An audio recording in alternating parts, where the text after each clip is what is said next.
Hey there, folks. Welcome to Spectrum Pulse. We talk about music, movies, art, and culture.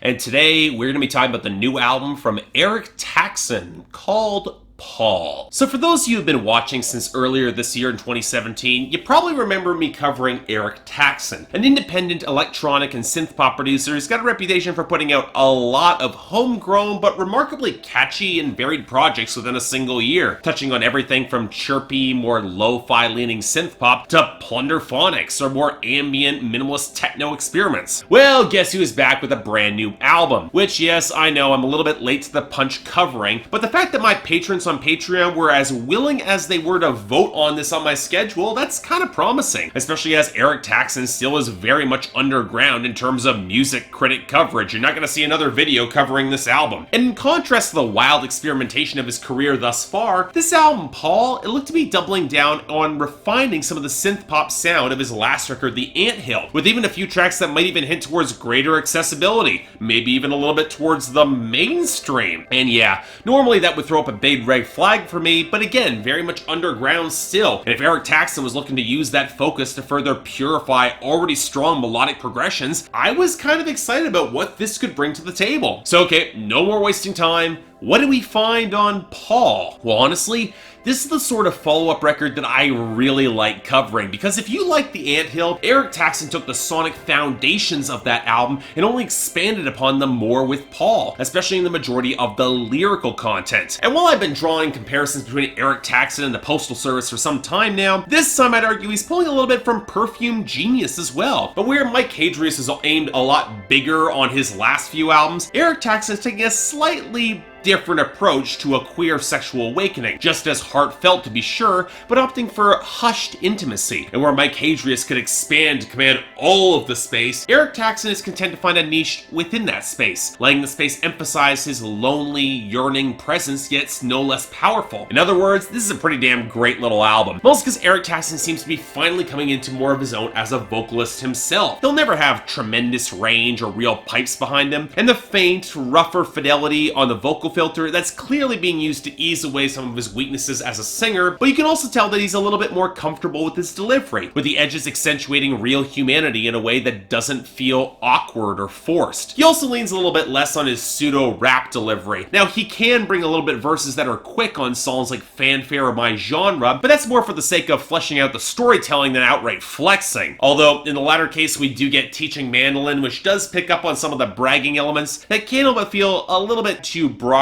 sketched to fit in with the rest of the album. But again, Eric Taxxon's strength, it comes through the quiet, intimate humanity, which is why his cover of Beauty and the Beast, yes, that one, complete with sparse MIDI backing tones, is probably one of the best covers I've heard of this song since Angela Lansbury's original for the movie back in 1991, capturing the worn-down yearning and imperfections so much more powerfully than overwrought bombast from Celine Dion or Ariana Grande ever did. It's such a great little cover, I really did love it. But again, that's him working with the melodies from Ashman and Menken. Where I think Eric Taxxon really shines on Paul are in the melodies that he himself brings to the table. The spiky warbles against the more elegant backdrop on Fanfare that snaps to a bit of a tighter focus on the verses against the cleaner percussion, the distant twinkles against the subtle royal of bass that resolves off the plucky synthesized guitar tone on the hook of My Genre. Then you have the contrast of the prominent mandolin line of all things against a misty vocal sample on, well, Teaching Mandolin, all the way to the piano and the synth interplay on Real Boy that, no joke, might be one of the best melodic progressions that I have heard in all of 2017. I really did love that song. And maybe I'm just a bit of a traditionalist here, but the fact that Eric Taxxon places strong melodic motifs right to the forefront of any mix, added the beat or percussion and showcases a lot of harmonies, means that even the more understated progressions, they'll really stick in your brain all the stronger, hanging with spacious mixes with just enough of that faded reverb to accentuate that lonely yearning without drowning it out completely. Hell, even pure instrumental progressions on their own, they stick out with this approach. From the muted instability of the titular instrument on organ, to the guitar segment sliced to fragmented ribbons against a vocal fragment on Sleep that still manages to feel kind of oddly relaxing, all the way to the jaunty bounce of the rich synth interplay on Stop for No One. Hell, he even manages to slip something close to a trap beat onto the more eerie, oily royal of Turn Off, and it fits damn fine. It actually kind of works for me. Almost enough to make you think that Eric Taxxon is playing a little bit too close to the mainstream for comfort, until of course you get Climax later on the album, and the speaker-destroying blast of distortion that show not just the experimental edge that's always been behind Eric Taxxon's compositions, but also the sharp Perfume Genius-esque contrast that matches the intensity of that encounter. Hell, the only real instrumental that I wasn't crazy over here was the interlude Brass Tears with its muted, watery warble, but even then, it's still not a bad little piece. I honestly wish it was a little bit longer to flesh out the song. But where I can see the greatest step forward here comes in the lyrics and the songwriting. And it helps that Eric Taxxon has refined his focus and themes a little bit more towards exploring his own queer sexuality. And while you get the more nakedly evocative songs like Hands and Climax, more of the writing focuses on smaller, more intimate, and almost certainly more relatable scenes. The fluttery, awkward desires to impress a partner on Fanfare with the synth horns is a cute little embellishment of how love can heighten such even just benign romantic moments, to the moment where he develops a crush on a thrash metal guitarist on My Genre, befriends him, and is trying to find the moment to confess something that's a little bit more there. And you know what? I'll give Eric Taxxon points for having an eye for the detail on the song. I like the passing detail that among his crush's metalhead bandmates, there's a certain camaraderie and acceptance that just feels natural. That even if they know the truth behind his intentions, they're not paying it a lot of attention. But again, by far my favorite lyrical moments, they come on Real Boy, by far the best song on this project, where he meets another guy online who lives halfway across the country in rural Indiana, and they build a connection that feels as real and as potent as any other love story in person. And when you reflect upon the fact that going online provided a safer connection avenue for queer kids outside of coastal cities, it picks up that added touch of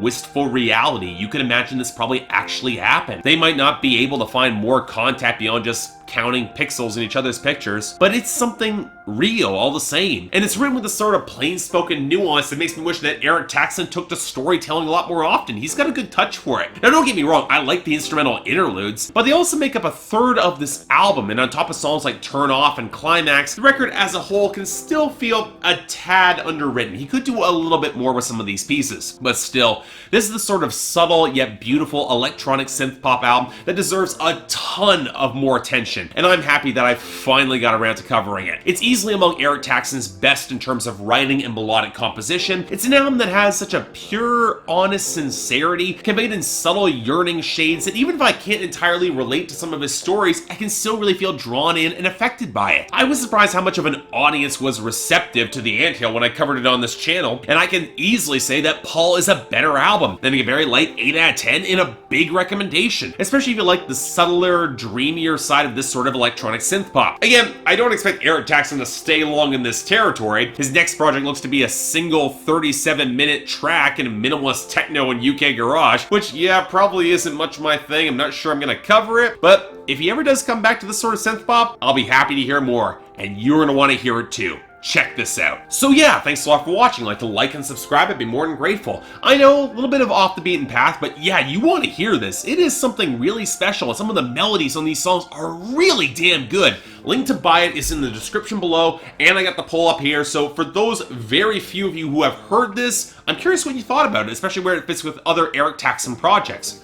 Beyond that, anything else I might be able to do to improve my presentation, I'm all ears. And if you guys want to get involved in my scheduling process, so I could have covered this, say, a month ago, link to that in my Patreon is right over there, where 3 times a week you guys get to vote on my schedule, and once a week for the higher tier contributors, you get to add records or even movies to that schedule.